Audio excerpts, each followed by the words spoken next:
Day in the life of a waste compactor, Brumtown edition.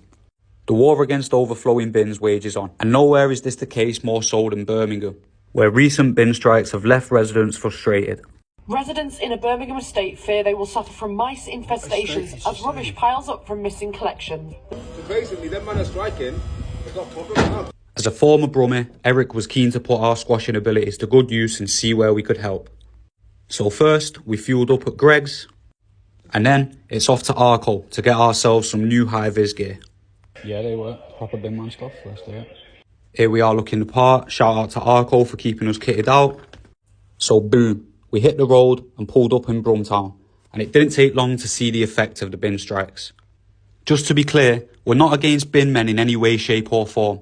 We see them as our allies, but long story short, the place was a mess. We drove around for a bit trying to find some suitable bins. It was important to us we didn't start any jobs we couldn't finish, and let's just say even with the best intentions in the world, some sites were just a bit of a tall order.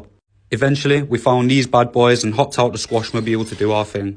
Quite a difficult environment to work in, lots of heavy bins on a super busy road, but you know what, we ain't babies.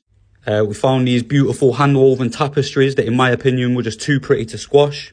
And as you can see, we left 9 bins with 9 closed lids and no overflow. If you ask me, jobs are bleeding good 'un.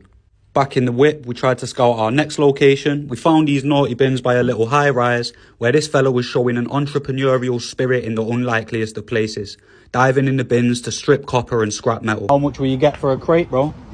£10. Say what you want, you can't knock the hustle. Anyway, we cracked on with a few more routine squashes, bit of shovel and brushing action as well, and we put the bins back with plenty of space for tenants to get the rest of their rubbish in.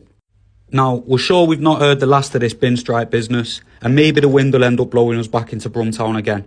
We know we can't work miracles, but even if we can help out a little, bin by bin, that's good enough for us. Bag it, bin it, squash it.